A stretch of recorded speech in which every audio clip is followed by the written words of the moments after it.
Okay, so shall we start? Okay, so if my mind goes blank, you're to turn the camera off and accidentally trip over the tripod, okay? Okay. Well, we can edit it when we get home. That's true. Okay. So welcome back. This time we're going to do the Method of Centering Prayer, which is the second conference in the Intro to Centering Prayer workshop, intro workshop. And I wanted to start off with a prayer from Psalm 46. It's not the whole song, it's just the last portion of it. Come behold the works of the beloved, how love does reign even in humanity's desolation. For the beloved yearns for wars to cease, shining light into fearful hearts, loving even those who oppress the weak, refining hearts of steel. Be still and know that I am love. Awaken, befriend justice and mercy. Do you not know you bear my love? Who among you will respond? O blessed one, you know all hearts. You are ever with us. May love ever guide our lives.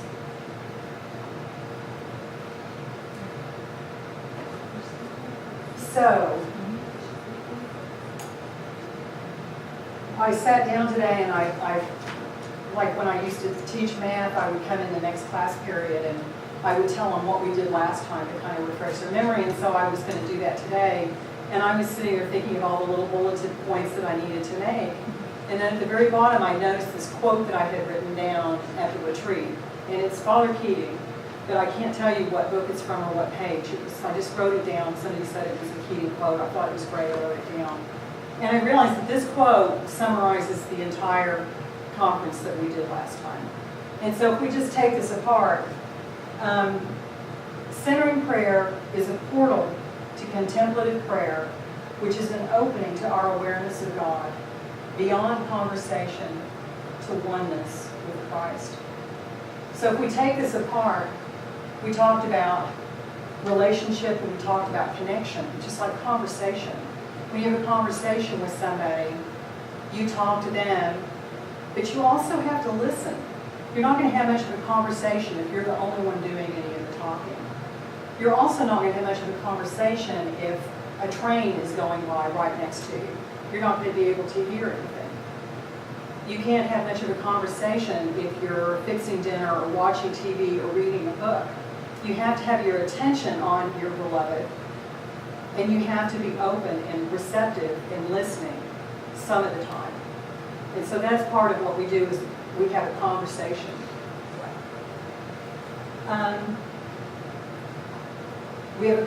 It's a conversation to oneness with Christ. And we talked about how we were born in oneness with Christ and with God. We become separated through the things that we do, and these are necessary tasks that we have to do to live. But we can go overboard and get to the place where we become human doings, and we never come back to that place, to our being place. It's an opening to our awareness of God. God is already with us. God is with us all the time. But when we shut out all the exterior noises and we quiet our interior noises, then we can allow ourselves that awareness of God to seep into us. This is a relationship beyond conversation. So it's beyond talking, it's beyond thinking, it's beyond feeling, it's even beyond attentive listening. Because what we do when we're opening to be receptive in centering prayer is we're not putting our attention on listening to God. We're letting go of everything. So it's an opening, it's an alert receptivity, it's a listening beyond attention. And finally, centering prayer is a portal to contemplative prayer. This is the only thing that we do. It's the door. We come and we stand at the door in centering prayer and we knock on the door and we wait for God to open it. We can't make Him open it. We just have to be open and waiting for Him. So this summarizes, I believe, the first conference.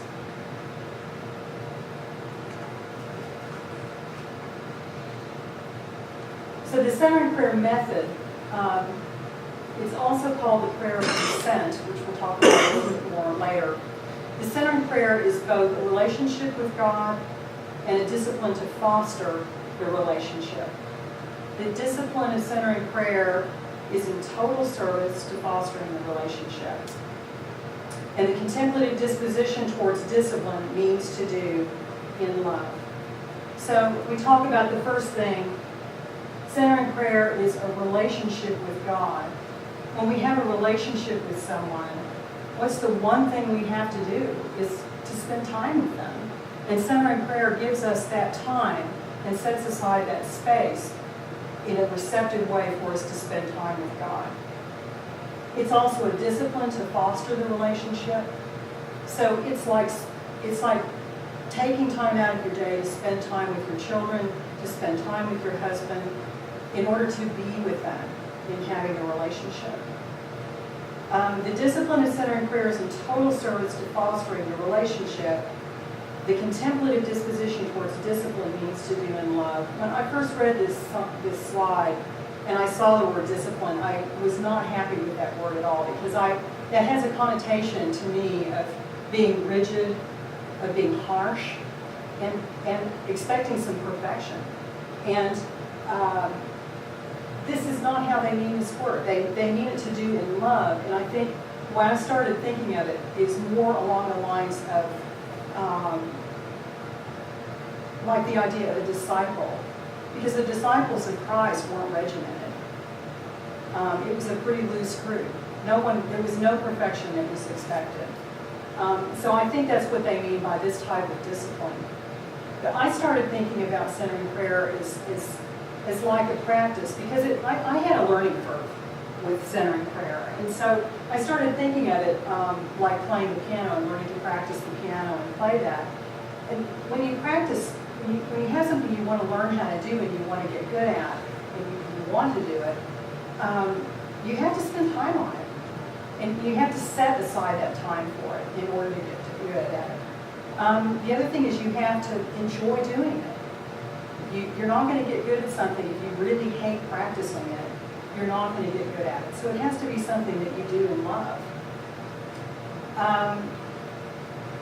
You have to understand you're not going to be perfect at it. When you're practicing the piano and you're first learning how to play, you're going to start off with Twinkle Twinkle and you're going to make lots of mistakes. But as you get better at it, as you learn, as you grow in it, and as you feel more comfortable in it, you're going to get better at it. And finally, when you practice something as a discipline, you get to take the benefits away with you when you practice. So when I practice the piano and I get good at a piece and I really enjoy playing it, I take that joy with me away from the piano. I started learning a new song last week, and I just loved playing it so much I couldn't stop. And every time I left it, I would have that song going on in my head. And the same thing can happen in centering prayer, is that when you really enjoy taking time to spend to be with God, you get to take those benefits away with you. It's also called the prayer of consent. And the video that we saw a few weeks ago just made such a big impression on me, because I think of centering prayer now as a consent to the goodness of our own being. I think of it as a consent to the goodness of our own creativity and our faculties. I think of it as a consent to letting go. And most of all, it's a consent to transformation.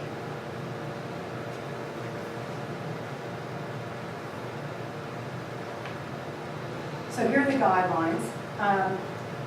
We're going to go over, there's a slide for each one of these, so I'm just going to go through and read them quickly. Choose the sacred word as the symbol of your intention to consent to God's presence and action within. Sitting comfortably and with eyes closed, settle briefly and silently introduce the sacred word as the symbol of your consent to God's presence and action within. When engaged with your thoughts, return ever so gently to the sacred word. At the end of the prayer period, remain in silence with eyes closed for a couple of minutes.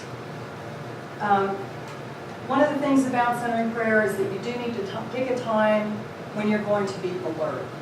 So it's not a good idea to do it at a time when you might normally be taking a nap, because you might just fall asleep.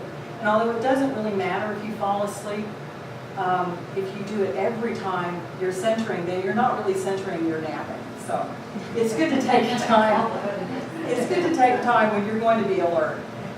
You need to find a place where you can center, where you're not going to be disturbed or interrupted. Turn the phone off if you need to. I've gotten to the point where I just don't answer it anymore. I used to answer it. I don't know why. I would sit there telling myself, why are you doing this? I would do it anyway.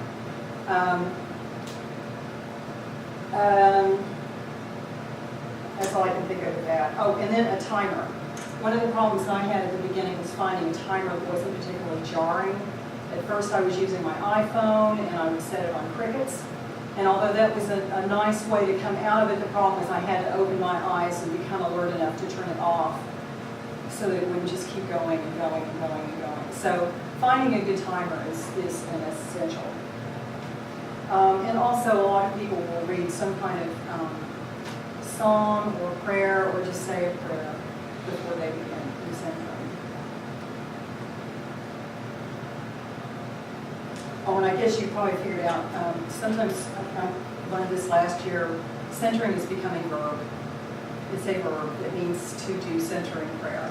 So, guideline 1, choose a sacred word as the symbol of your intention to consent to God's presence and action within. The sacred word expresses your intention to consent. It is sacred because of the meaning you give it as a symbol. The best example, the best analogy for this idea of the symbol of our intention to consent is the idea of being engaged to be married. So when you're engaged to be married, you have an intention of marrying this person. In fact, many times they're called your intended. The wedding ring, the engagement ring, is the symbol of your intention to consent, but you're not married until you show up at the altar and you say, I do. Saying I do, saying your sacred word is the consent. The sacred word is just a symbol of that consent. Consent is the heart and soul of centering prayer. I think that is probably going to be made more clear later. What is the presence and action? Let's see where I'm on. What is God's presence and action? God's presence is the divine life within us, which affirms our basic core of goodness.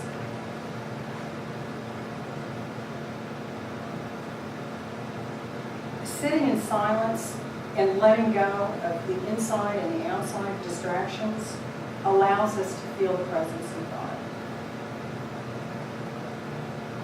God's action is the grace of the transformation process. And this is our letting go of our actions so that He can perform His actions.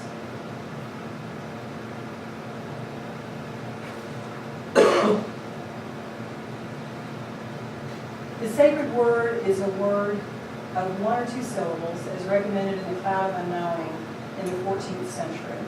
So a few examples are Jesus, Abba, which is like the familiar Papa in Aramaic, mercy, yes, peace, God, Mother, Father, grace, hope, love, waiting.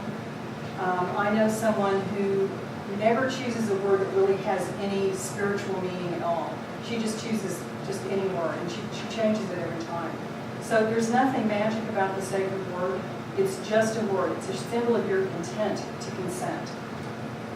Don't overthink it. If you have trouble choosing a word, then just choose yes or peace. Those words will work fine. In fact, yes is a really good one because it is a symbol of consent.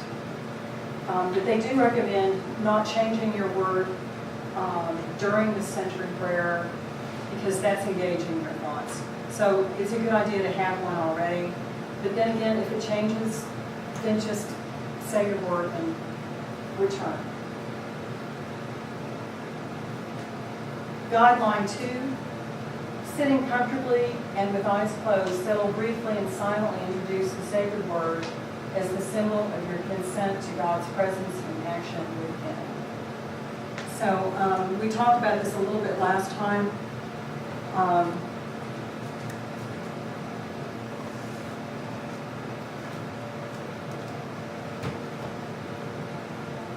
Where we want to sit, we want to make sure our back is up straight, and we want to be comfortable. We want to be relaxed, but you don't want to be floppy, and you don't want to be stiff either. So you're just comfortable and relaxed, and it's a good idea to have your feet flat on the floor. I don't think sitting like this is really, it might cut off the circulation, honestly, after 20 minutes. So it's a good idea to have your feet flat on the floor. Okay. What's next? With eyes closed as a symbol of letting go. So we're going into our inner room and shutting the door. Silently say your sacred word as a symbol of your consent.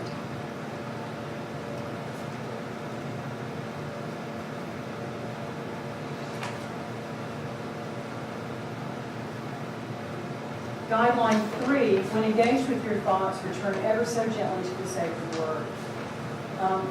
Thoughts. I didn't explain this to you very well last week. But the idea of a thought is it's an umbrella term for every perception, including body sensations, feelings, images, memories, plans, reflections, concepts, commentaries, spiritual experiences, sneezing, itching, twitches, and they always seem to start on me once I sit down to center. I've gotten really terrible cases of jitty legs the minute I sat down to center. So I have sometimes wondered if that wasn't God just kind of poking me a little bit. Thoughts are inevitable, integral, and normal. The idea is not to try and shut out our thoughts. The thoughts are going to come. When I first started doing centering prayer, my thoughts were like a fire hose on me. And I couldn't stop them, and I thought I was supposed to stop them. But that's not the idea. We can't really stop our thoughts. All we can do is let them go when we become aware that we're thinking about them. When engaged with your thoughts, return ever so gently. So the idea is that when we're engaged with our thoughts, engaging a thought is different from having a thought. And the best analogy that I have for this is like sitting in a movie theater. So you're sitting in a pitch black movie theater, and you've got all these people sitting around you, and you can hear them talking. And you can kind of hear the movie, but you can't see anything. And you're really not aware, and you can't hear anything. You're aware of people talking, but you're not really listening to what's being said. So that's the kind of rumblings that might just be going on during your centering. When you've engaged your thoughts, you're turning around and telling the guy behind you to shut up. You're engaging your thoughts if you start listening to what the person next to you is saying, or if you start watching the movie. So those are engaging the thoughts. And it doesn't really matter if you don't understand the difference. If you don't know, just return ever so gently to your word. It's not so critical that you're going to be doing it wrong if you don't understand the difference between engaging or having a thought right away. That's part of the learning curve. Ever so gently. They describe ever so gently as like a feather falling on a cotton ball. So it's not a fly swatter, bam. Just ever so gently. We're not going to beat ourselves up. When we become aware that we've engaged our thoughts, we just, there I'm doing it again, just say the word. Okay, and let it go. I like to think every time I say my word, if I say it 1,000 times during my prayer, I've chipped away that much of the wall between me and God. So it's not a failing, but it's a blessing.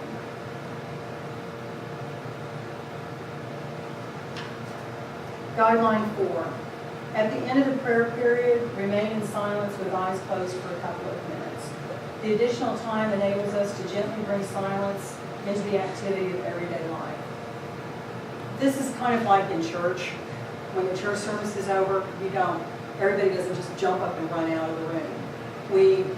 You have a nice processional at the end, and you end it with a nice song, and everybody kneels out, and there's a vestibule outside of the sanctuary where everybody goes first. So the idea is that we're trying to carry the silence with us into our everyday life, and we can't do that if we just jump right up and start going back to work. They recommend a minimum time of 20 minutes, and it's good to practice 2 periods of centering prayer a day. If you can't do the 20 minutes, then if you can't do 20 minutes twice a day, that doesn't mean you shouldn't do it at all. If you can't do 20 minutes twice a day, then start at less time. Start at once a day. Start just trying to work it into your schedule and wiggle it in. Don't try and force it in. There's no reason for you to have to do this right away or you've failed. There's no judgments, no demands, and no expectations in centering prayer. So do the best you can. Try and work up to twice a day for 20 minutes, and that will be good enough. It took me 2 years to get a good regular practice going. And I did 30 minutes, but it took me a long time to get the second one in pretty regularly. So the practice the 2 periods of centering prayer daily, they talk about once a day being devotional and twice a day being transformational. And my mentor told me the other day that Father Keating has a saying that it's like antibiotics, that if you take 1 antibiotic when you're sick a day, that you'll stop getting worse. But if you take 2, you'll actually get better.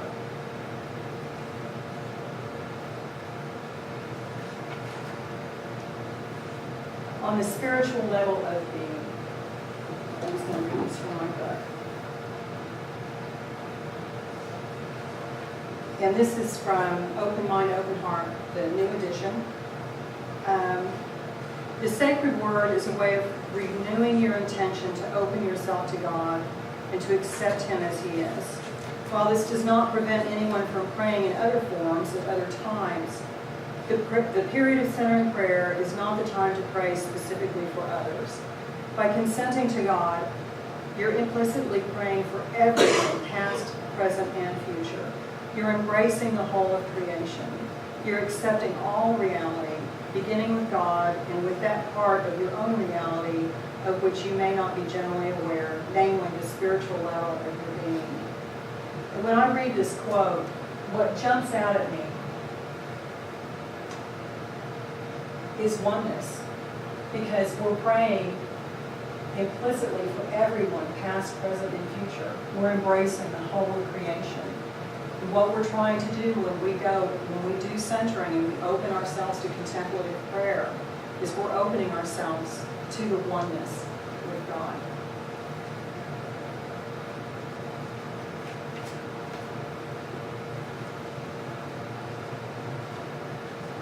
Now, if we were doing an intro workshop the way they normally do it, this would be our first centering prayer. So this is what the slide's about. Let's see.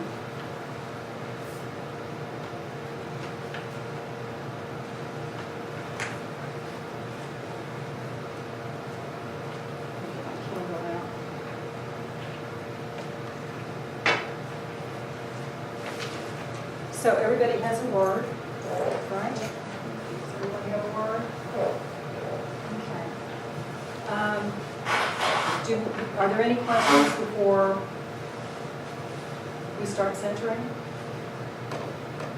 Any questions? Pretty good. I guess we can go ahead and turn the camera off and get started.